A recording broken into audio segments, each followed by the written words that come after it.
Welcome. This is Global Digest Think Tank Group. We are going to discuss G7, upcoming G7 in Hiroshima, Japan. We have special guests from Japan, Hiroshima.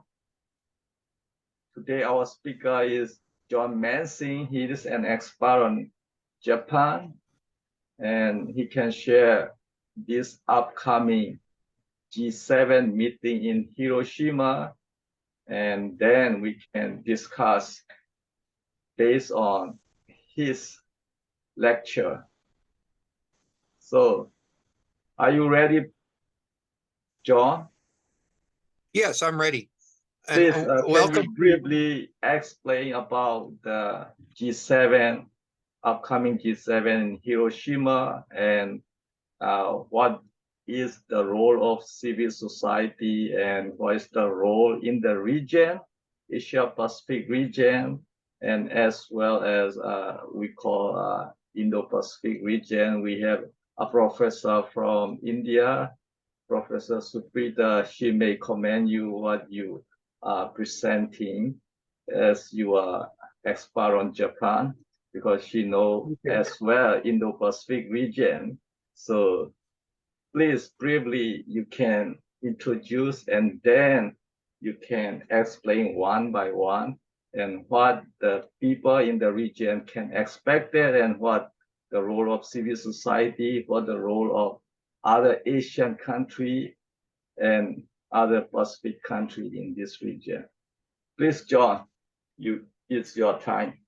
I'm looking forward to hearing your insight from India. Of course, India, in a sense, should be a member of the G7. So let's start out by defining what the G7 is. The G7 began in 1973. It was a project of then Nixon's Treasury Secretary, George Shultz. And it was done in response to the what was then called the Arab oil crisis. So the price of oil had gone quite a bit higher, and the idea was that the major leading liberal democratic economies would strategize to cope with this rise in oil prices. So that was the beginning of the group, and then it changed its complexion over time until now it's one of the major global governance apparatuses. It's active and it's powerful. The group defines itself by the now sort of threadbare term liberal democracy, and you would stand that in contrast to let's say China, which is, would not fit the definition of a liberal democracy. Russia did for a time, and the G7 became the G8 when Russia was a member of it. After the Maidan coup in 2014, it went back to being the G7. So yeah, it's like you can compare it to a soccer tournament, like the World Cup or something like that. And the host city, in this case Hiroshima, provides facilities not only for the big meeting of the ministers and sometimes the presidents or prime ministers of the country, but they have separate breakaway groups. Last night I was talking to a gentleman from Germany who was a lawyer and had worked last year on the summit in Berlin in the labor section. So they have one section devoted to labor, another section devoted to the environment, et cetera, et cetera. So it's quite a big, maybe very formalistic way for these liberal economies, again, to use that word or term, to strategize with each other to make sure that they're all sort of on the same page. Europe, the European Union is in fact a member. So the number G7 is somewhat misleading. And I don't know what the level of India's participation will or will not be, as well as Australia and other countries that you would normally consider to be liberal democracies. So in terms of Japan's history of hosting the G7 summit, the 2002, the year 2000, they if we go just back the last three summits, they took place in Kyushu and Okinawa, and then in 2008 there was another one, and again in 2016. The 2008 was in Kyushu, and the 2016 was in Issei. The role of civil society organizations, we might use the acronym CSOs to refer to them in the future, is kind of mandated by the definition of liberal democracies. So if this was just a meeting of government ministers, it might appear to be autocratic or totalitarian. So civil society organizations are allowed to participate, along with NGOs and NPOs. The terms for their participation are such that they more or less have to be approved by their host country. So if you're a CSO from America and the American government approves of you, there's a chance you could be represented at the G7. Finally, the host country has absolute control over who does or does not get admitted into the process. The first appearance of CSOs at a G7 meeting was perhaps 1998, when England or the UK was hosting the G7 summit. Then British Prime Minister Tony Blair admitted the African debt relief contingent of CSO people into the process, and the G7 offered some debt relief to the African countries. Now, since then, Tony Blair has gone on to be quite involved with African governments and government consultations. So you could say that was a very sort of self-interested serving by him. So the representation of CSOs is very much in a kind of astroturfed manner. It's done to showcase the concerns of the host nation, or the concerns of the G7 as a collective, or maybe the United States is the most powerful leader there. In terms of this upcoming G7 summit, a directly analogous issue to the Arab oil crisis is the supply chain shortages and energy price increases that accompanied the war in between Ukraine and Russia, or the civil war in the former USSR, or the special military operation, however you want to determine it. And that will be the main item on the agenda, one presumes. The president of the Ukraine, Volodymyr Zelensky, has been reported that he will attend this summit. So we could again imagine that that will be one of the major parts of it. The Prime Minister of Japan, Kishida, will be traveling to Kiev soon, again, according to the news reports here. It seems like everybody goes to Kiev. Biden was there a week or two ago. And so again, this questions Japan's role as a peace nation, if they're going to take sides in this fight. The former Prime Minister Abe-san was one of his hallmarks in office was the repair of their relationship with Russia. So they were on track to sign a peace treaty which would have apportioned the Kuril and Sakhalin Islands, which is a kind of a territorial dispute between Russia and Japan, and establish more economic relations. They're doing natural gas production in the Sakhalins, and Japan is the primary customer for that. So the Maidan coup in 2014 upset that rapprochement between Japan and Russia. Most recently, Abe was, even though he had no longer served as prime minister, he was the very most powerful senior politician in Japan. And his assassination created a, you could say, a power vacuum in Japan. And that assassination, as we discussed in a previous podcast here on Global Digest, was almost certainly done for political reasons. And Japan has a long history of political assassinations. So who assassinated him and for what reason is unknown. But it was most likely one of the geopolitical actors in concert with some domestic political actors. And they had him taken out because he would have stood in their way. One of the things he would have probably done if he was still alive, and he would have had a lot of power despite not being formally the prime minister, he was the leader of his faction, was that he could have possibly moved to repair relations with Russia.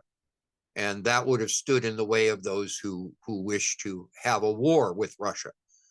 So Japan has a long history of relations with Russia.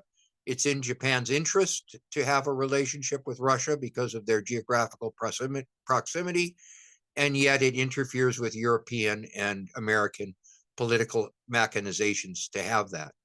The figure as a prime minister of Kushida, who is actually from Hiroshima, he's seen to be a kind of empty suit in Japan. He's not a man of much substance. You might compare him in American politics to an Obama. You know, he doesn't really have a strong idea of what the country should be or anything. So the current ambassador to Japan from America is Rahm Emanuel, who's a sort of wet works bagman for the Democratic Party, very powerful Chicago-based boss, was Obama's chief of staff. And the image of him manipulating Kushida is easy to digest. So this, I think, spells trouble for Japan and also for the war in Ukraine. In terms of other countries in the region,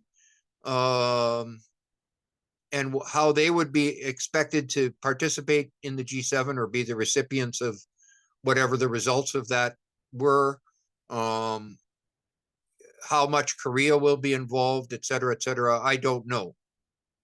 So that pretty much ends what I wanted to say about CSO participation.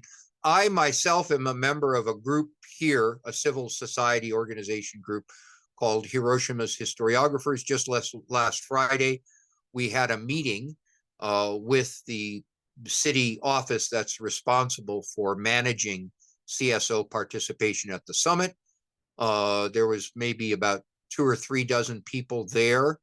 And there were quite a few people on Zoom as part of that process. Our group will be taking part in the CSO process, which is to be held a month before the May 15th G7 date.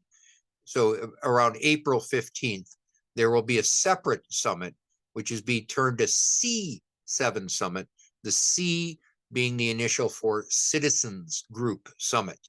So there will be a Citizens Group Summit that will take place over 2 days. And this will simultaneously be held all over Japan and connected by, I guess, Zoom meetings. And the idea here is that Japan's civil society concerns will have a chance to be aired so that they presumably don't interfere with the G7 process and maybe can be managed to support whatever the goals are for the C7 or G7 process. Hiroshima has a profile, of course, of being against nuclear weapons, being the first place where an atomic bomb was used.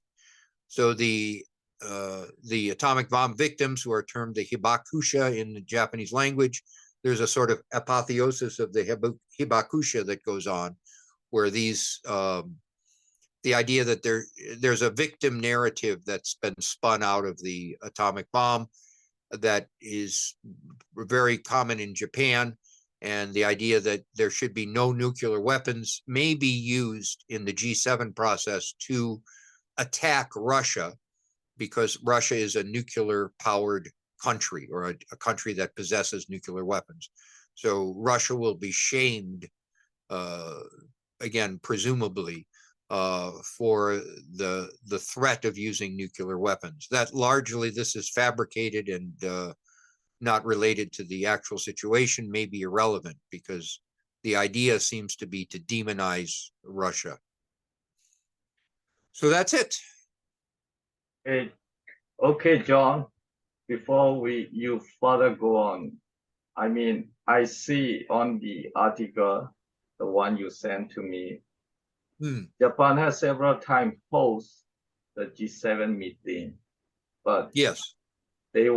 most of G7 members, they were not willing to accept or allow a lot of civil society or non-government organization, NGO, at the In G7 Japan. summit.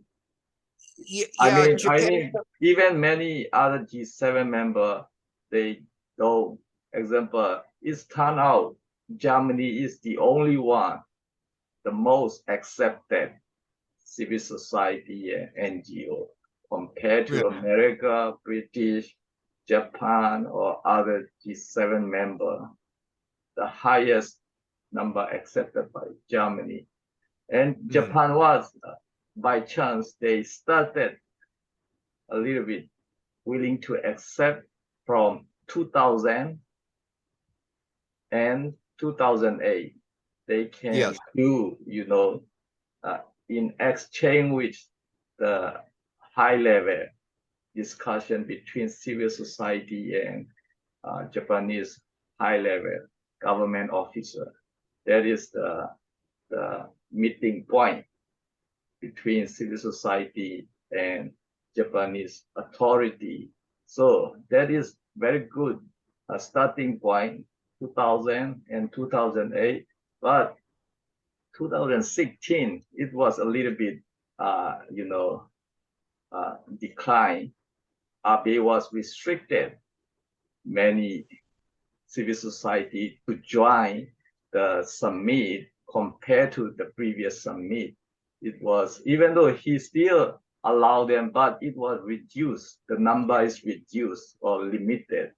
So as you mentioned, many people believe Abe is a pro-liberal democratic person, but he's still limited, in his during power. So Right. I know this time, 2023, how Kashida will be open wider, or it will be narrowed down compared to previous summit in Japan. Even that is in his hometown, and he is prime minister. Is there any sign or significant did you see in the Kashida government relation to the civil society? I thought in the region, South Korea is very, positive with Japan. South Korea current president Yoon is very right-wing guy. He very he very much want to be a good relationship with Japan. Even though yesterday is the memory of the Japanese colonization, a kind of occupation in Korea, but they are not much against Japan compared to other time. They are a little bit, their activity or their behavior become, very soft. And they show the government, especially Yoon government, is willing to engage with Japanese government in good relationship. They want to improve relationship. And also many regional government, they are willing to cooperate with Japan, especially democratic government. in democracy country, I hope they are willing to cooperate with Japan. And uh, India is also a democracy country, but I'm not sure India we can consider is liberal democracy or they are not yet liberal democracy. That uh, Professor Spitzer can share it, and other countries are not.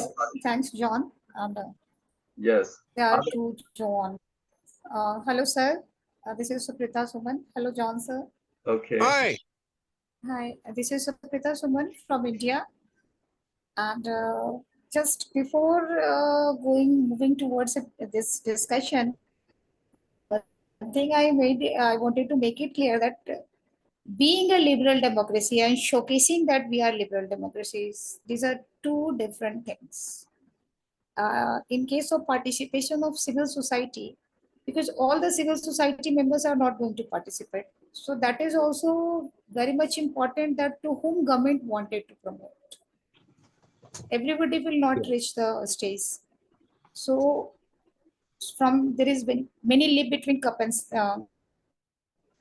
so this is the reality that even if we talk about the civil society participation, this is not very easy thing until and unless we are not very much made means frequently we have not get involved in the meetings, because once you are finding okay there is an Indian organization Kriti, okay she is coming, suppose it is coming and this particular organization it is the member of civil society in India, maybe or may not be also, because it has been pretend that identity card has been issued by the country.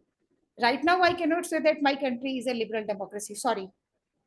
Sorry, our country has education root everything, it has been so much being dictated by invisible hands that I'm sorry to say that India cannot be considered under a liberal democracy. Here speaking against government has become a crime. No educationist can write, no educationist can talk about climate. We cannot speak about population growth, historical growth of Indian population, which is going to constitute 20% of the global population. Can you imagine how much pollution we are going to contribute? Can you imagine a country, a small country like Nepal, we are drawing so much, we are snatching so much water from underground that Nepal will be ultimately, it will be a means it is going to be affected because of this use and overuse of ground level water.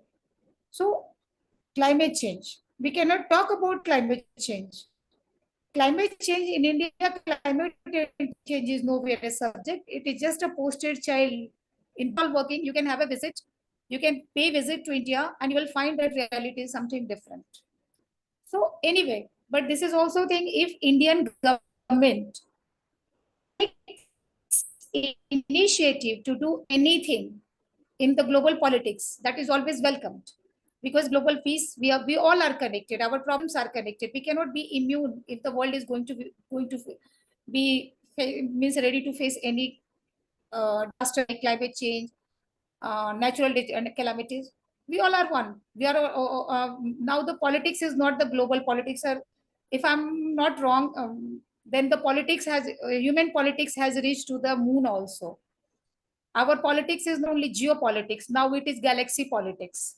It is a space politics. It is another planet politics.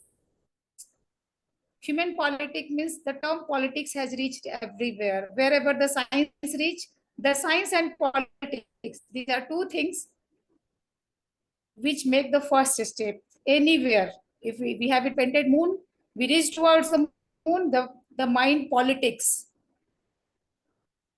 it has also reached to moon.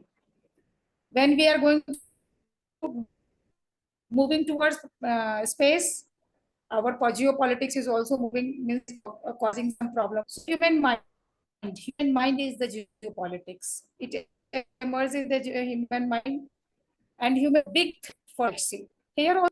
What can be the synonym for India? the population is going to be the synonym for India. A country having 20% population with a very mega resource, 20%, 2% of the natural resources.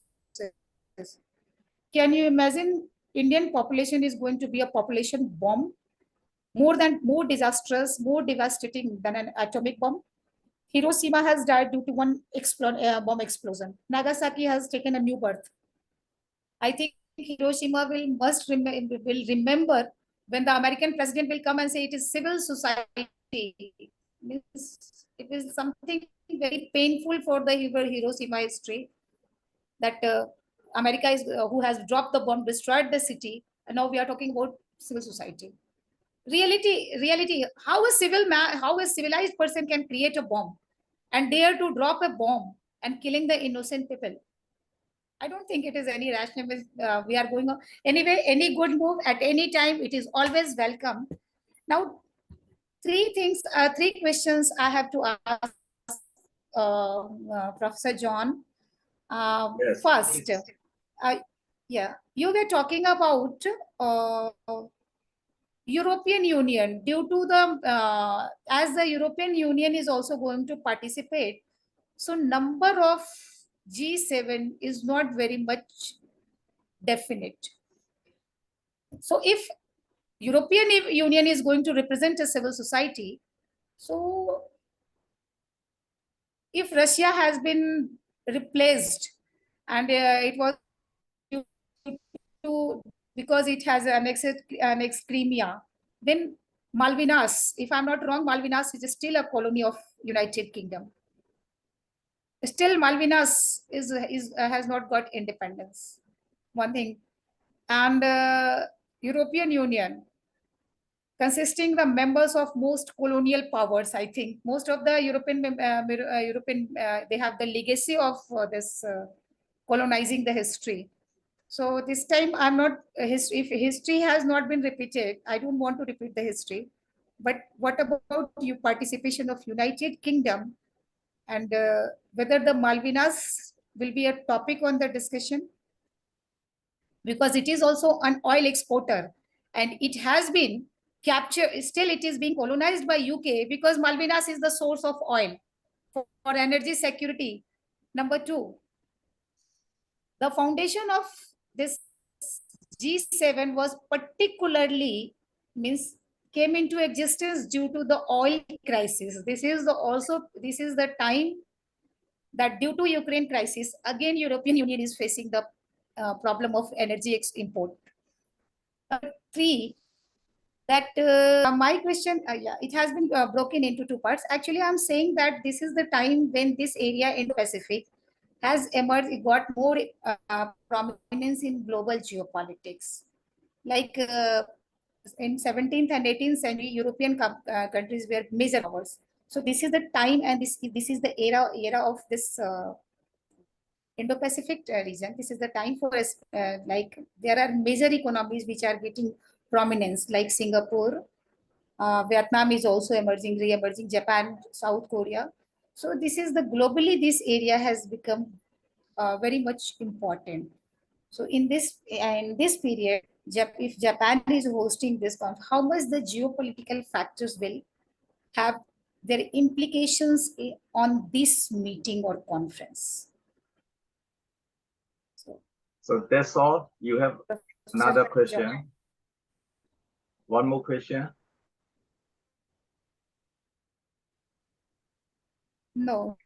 Okay. Okay. Because connection is a little bit problem. No, So thank you. Three sometimes, questions I have it's asked. not clear. I don't know. John, can you understand all the question?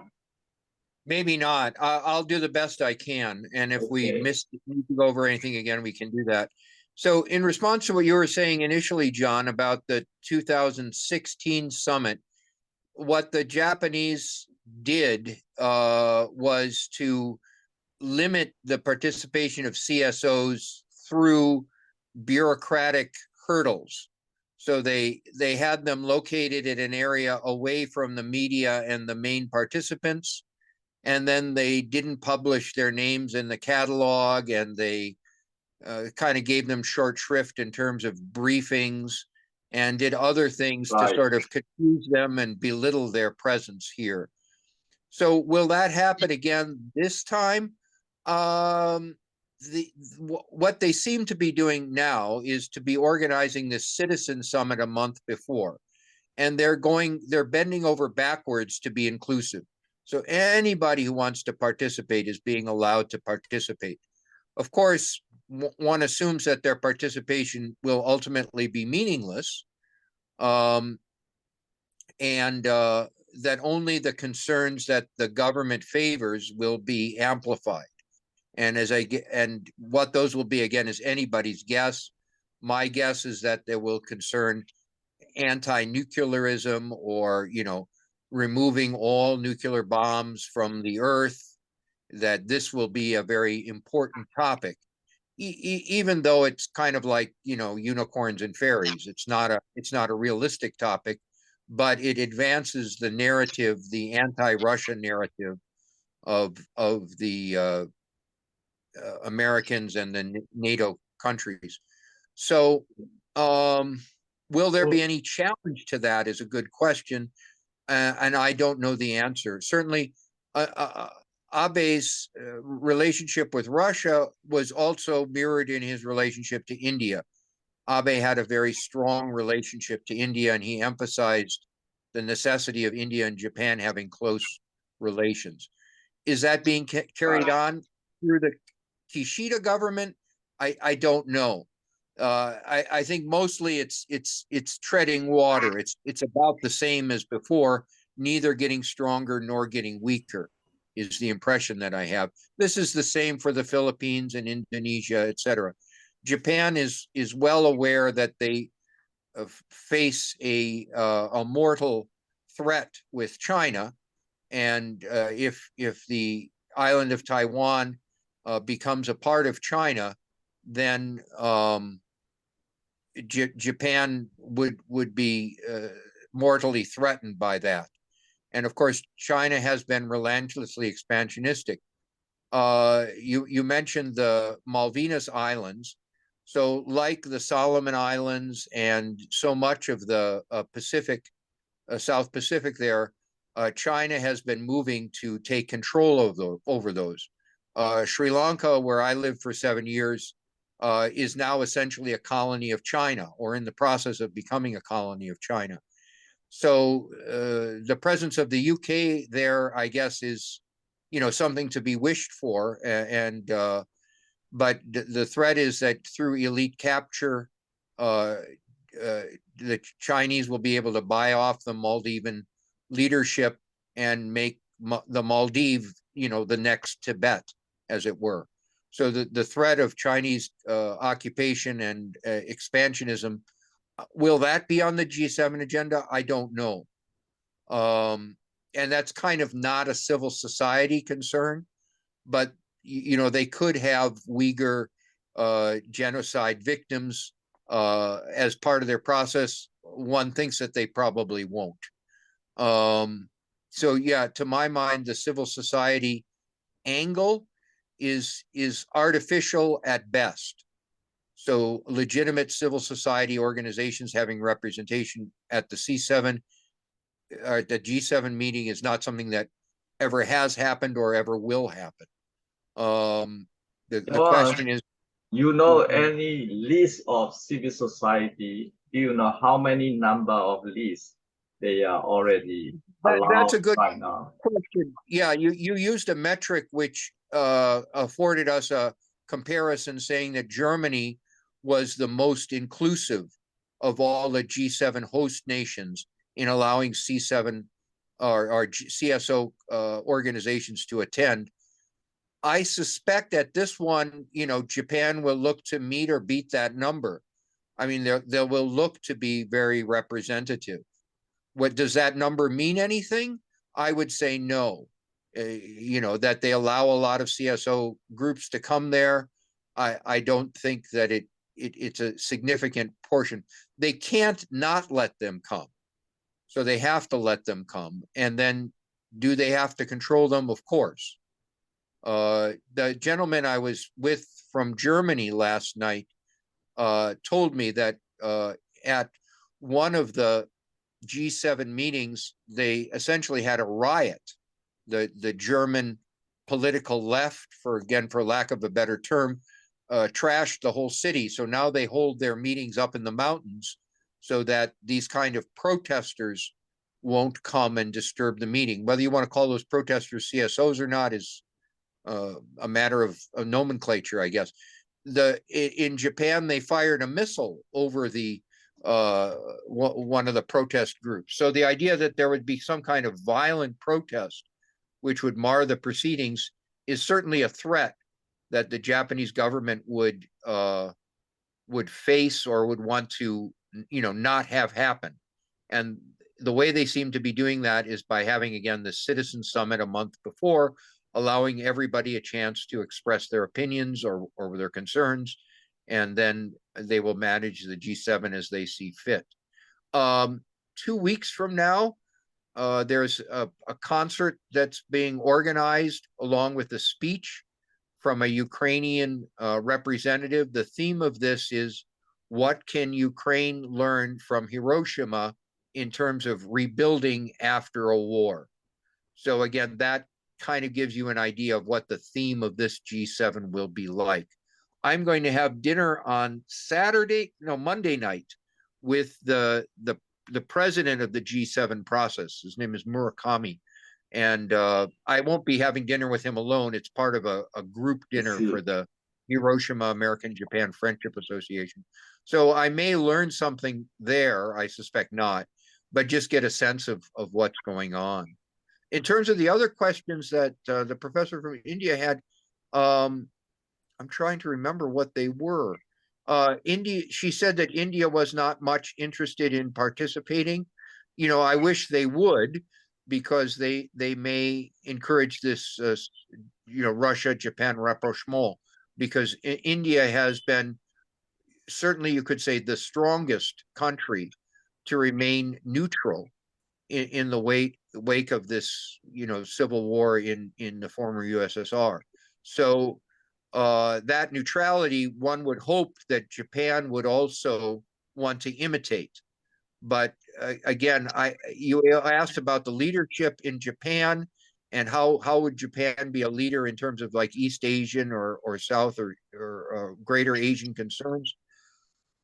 There is no sign that they would be a leadership. They seem to be kind of in a, taking a backseat role to everything at that time. There's no large sort of charismatic Japanese leader with a foreign policy vision that I've noticed on the political theater. And everybody seems disappointed with Kishida as not a very, substantive figure. Right. Which is probably why he was put in power. Again, to compare him to Obama, Obama was a political non-entity. He served as a sort of political functionary for a face, a sort of sock puppet to other concerns. And that again seems to be what Kishida is doing. John, the Japan is the only one from Asia to be member of G7, and right, the only liberal democratic country. I mean, India also democratic country, largest democracy country, but they are not enough to reach to be liberal. I mean, they are considered the democracy in India, but economic growth and freedom of speech and other democratization, regional democracy role, and those things pretty much they are short to reach the level of liberal democracy. I mean, Japan should do because they have economic power as well, and they are pretty much adapted into international liberal democracy system. And I'm surprised this Kishida government, they are in the regional level, regional role. They are pretty much willing to engage with a lot of dictator government like Burmese dictator military. They still engaging, and also they engage with other dictator government, like even many Asian dictator governments. So they are not improved, or they did not change their engagement toward those dictator government to improve democracy. They are not uh, efforting their energy to improve democracy in the region. I'm surprised. So how Kashida government are not not active for this role they supposed to do, because they are the strongest one. And I guess Russia is not coming in, and Russia is not member of G7, right? So Well, I mean, Russia used to be a member, and then they changed the name to G8. Oh, now I remember something that the professor from India mentioned. In terms of the name of the G7 as a G7, should the number be changed because the European Union is effectively a member of the G7? I, what's in a name? It's just kind of a marketing concept. So, yeah, I think it really doesn't make any difference one way or the other, what you call it. But and then the level of Australia's participation, I would suspect South Korea would be participating in some way, but again, I don't know the details of that. You mentioned the sort of warming relations between South Korea and Japan, and I'm right, not too up on that. right, Of course, it's very welcome, and likewise, you know, not only South but North Korea, they vitally need to maintain good relationships with Russia because they're mortally threatened by China, and the only way they can survive that threat is to have a good relationship with Russia. And I think the same thing is true of Japan. So the idea that they need to become Russia's enemy at this moment is not in Japan's interest. I don't think it's in any interest of any country in the region to be right. antagonistic with Russia at this point. Of course, I was talking to the gentleman from Germany yesterday, who I mentioned again was a lawyer and was involved in the process last time, and his idea was that sort of Putin must go. So he was very anti-Putin.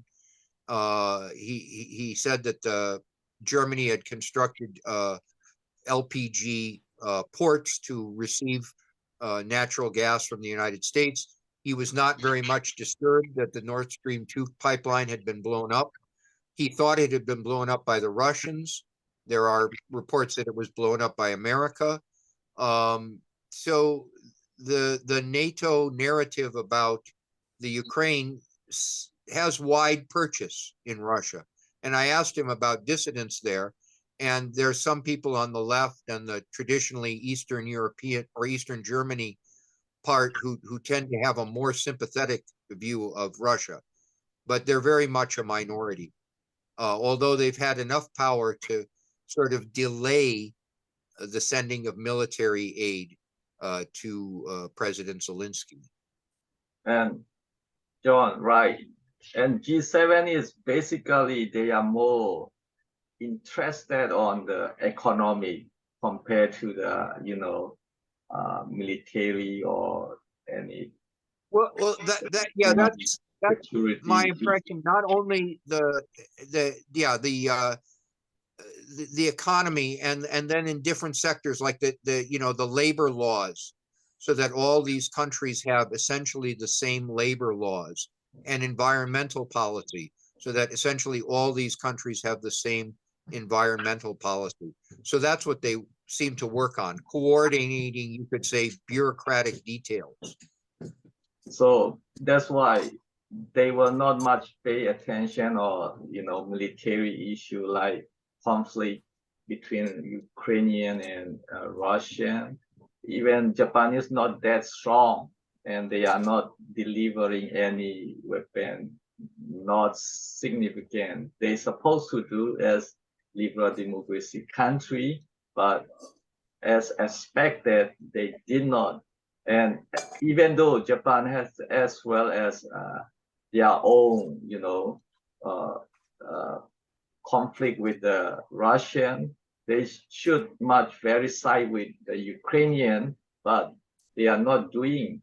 As similar in the case of Burma military coup, Japanese liberal democracy country, they should strongly support democracy movement and democracy fighter, but they did not. They are still keep intact with the military regime instead of supporting. So many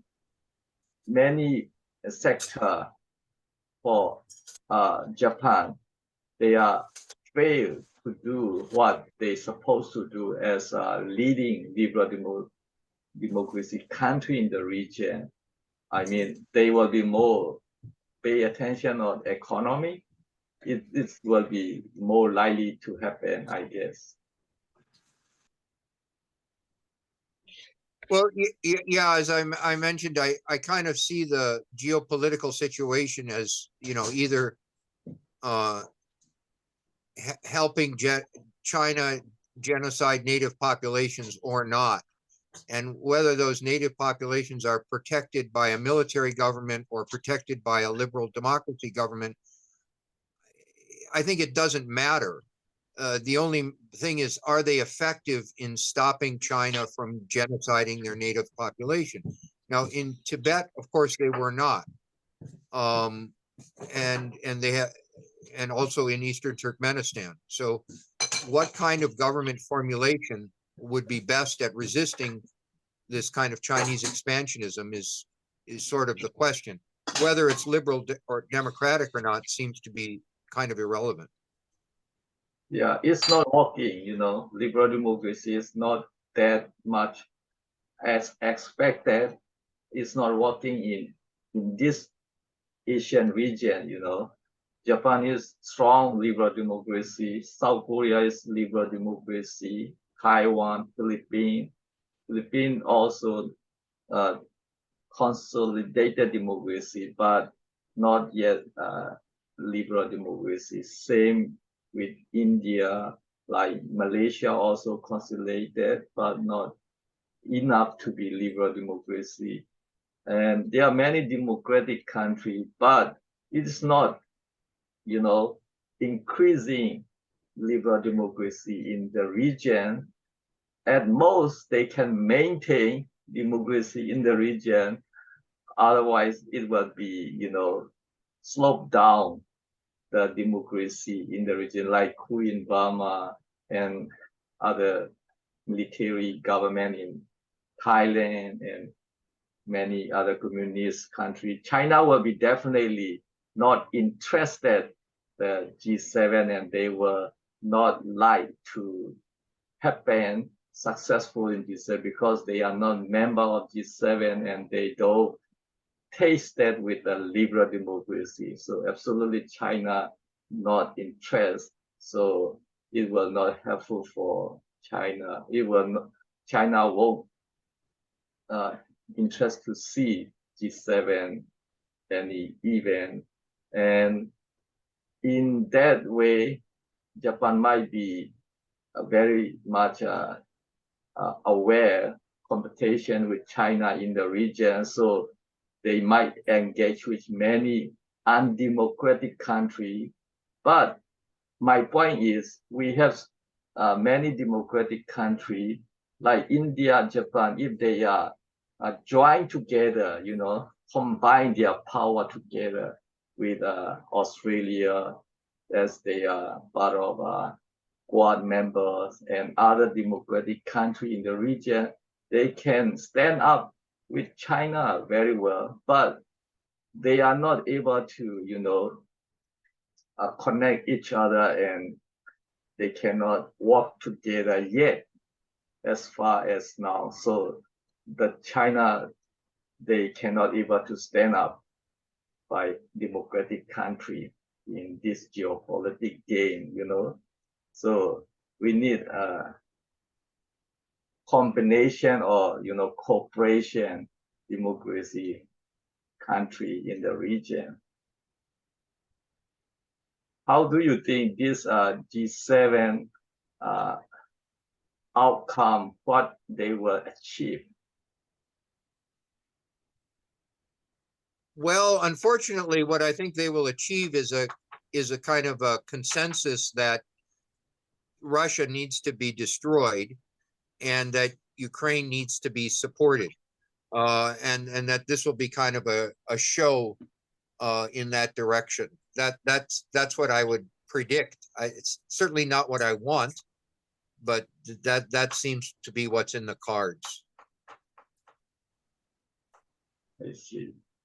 So, Professor Suprita, you have any comment or any discussion based upon Yeah. our speaker, John? Yes. You can have, Yes. yeah. Professor John, thanks. I think your connection is again. I have never told that means may have been my what has I always told you that India is not a liberal democracy. It is not at all. Nowhere it is a liberal democracy, Professor. In India, the scenario is different, and India has not never been a strong willpower country which has contributed anything in the international some anything in international fora actually. So that is why I'm not saying that because I'm an Indian, my country is very good. No, no, nowhere. Here there is no means freedom of speech is very much restricted currently. If we are going to write anything against the current government, you will be hanged or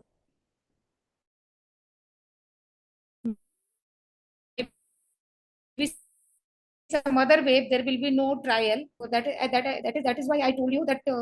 And in this time when means world is suffering from many things and Japan is very important due to means geographically Japan is very important, so maybe this time geopolitical issues will be on the table, and fortunately or unfortunately means this is the repetition of oil crisis again.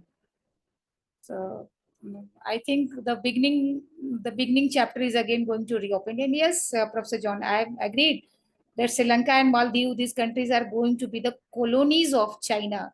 No, and no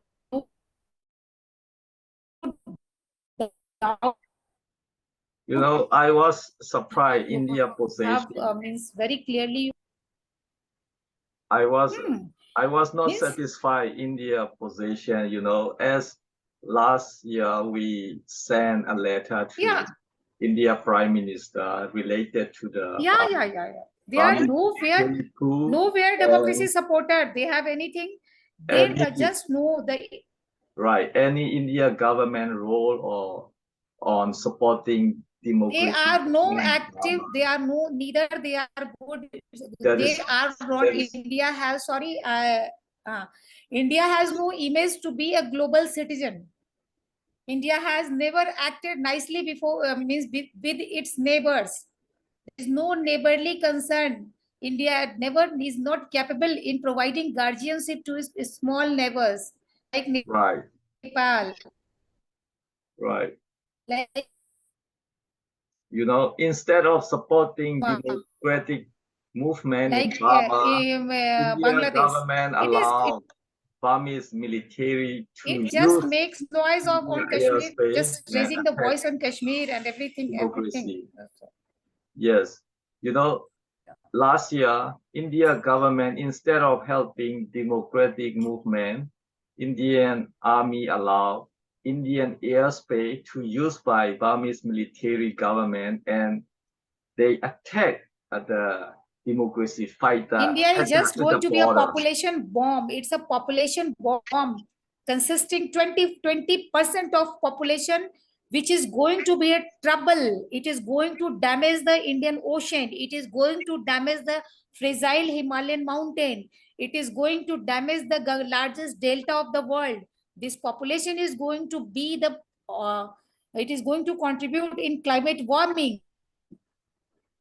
Just a country of population, nothing else. There is no innovation actually. These are the sheer babble of tongue that we can say India is making progress. No, sorry. It has no international orientation. It has no international image. It has no international face value. How can we say that our country is suffering from poverty, where we So, have means extended our hand? Are we providing something? so what's Nowhere. wrong with the A good government? release. Do you know what's wrong with India government and what need to be changed in India? Public, like this is Professor John Thang. I will ask you, Miss, if it is possible, then can you pay visit to India? It's a okay. The currencies are reasonable. Just come and see what is happening. Actually, the population is busy in producing baby. Producing baby is the main purpose, sole purpose of Indian. Now they will involve in corruption, they will earn money, they will buy some property and okay, secure the future generation. This is what we are facing. In fact, I wanted to leave India anytime. I'm ready with bag and baggage. Okay, if I will get a chance, I'll means I don't want to come here. Every time I cannot be Hindu. How can I be Hindu? I am a person. I'm not a Hindu, and this is my identity, this is my ethnicity. But it doesn't matter that my ethnicity should be a burden for anyone. No, I'm a man, I'm a woman. I wanted to be the global citizen. I have a respect for the all people in the world, all the personalities in the world. Why should I say that I'm Hindu? Right. Now, There is strong Hinduism in India. It can be one of factor. how can we say that Hinduism have started much before 7 to 8,000 means how can I say that this was written? There were no means it just claiming we are not religion is something a dogma. There's nowhere it can be a humanity. No, there is no God, no one has written this. Actually, there are no text. We are fine. We are saying that okay, this has been destroyed. This has been destroyed. Prophet. The Muslims are saying Prophet Muhammad. They have said, who had made Prophet Muhammad?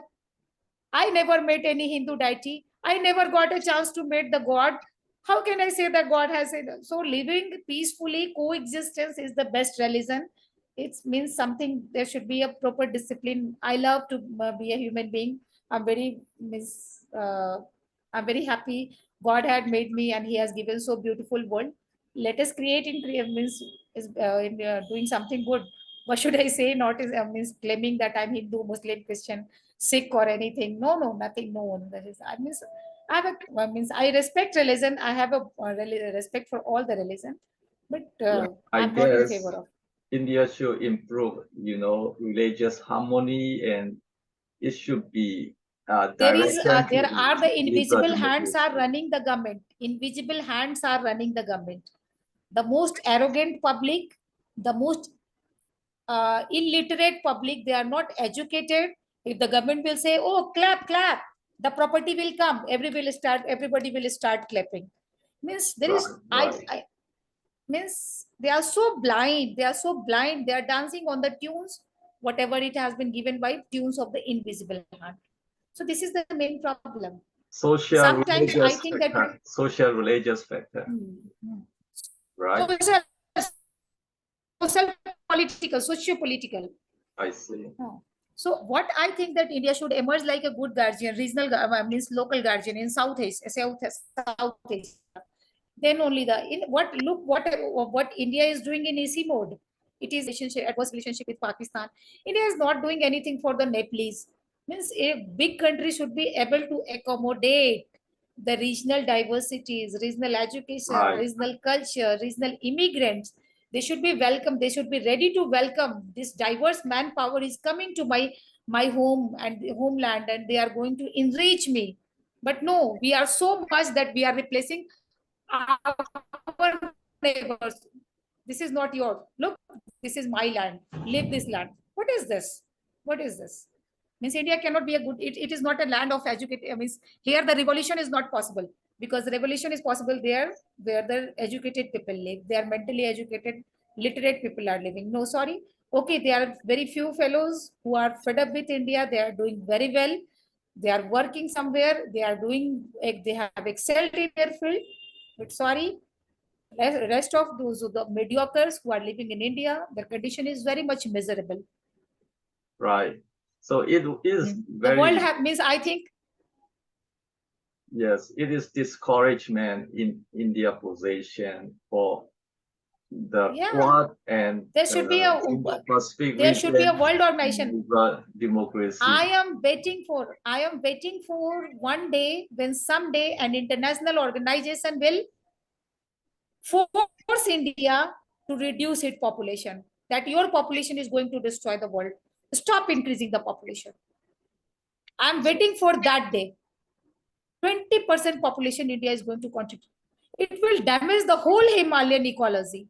The Indian population is going to destroy the whole Himalayan ecology. It is going to destroy drain the water of Himalayan river. It is ready for receding of fragile glaciers. How Right. India can say that I'm an underdeveloped nation? No Yes, sympathy, no empathy should be there. it's a very discouragement, right? So, Professor Splitter, thank you for that. And John, you want to say the last word before we finish our meeting? 1 or 2 minutes? Yeah, well, I hope you enjoyed this brief introduction to the G7. I don't know how important the G7 is. Again, I've just gotten to know it in the last few months. It does seem to have a sort of administrative power, and beyond that, yeah, it seems kind of boring, and you know, it's certain. So yeah, I guess whatever I had to say about it, I more or less said. I guess it's something to pay attention to and to watch and to see what happens. Right. Hopefully, this narrative of you know unconditional love for the Ukraine will somehow be questioned or challenged. Uh, that's something to hope for. Thank you, John. Thank you for Thank you. Professor Subrita from India, and thank you, our speaker, Professor John Mansing. We have a good discussion about G7 today. We will see you again next time. Have a good day.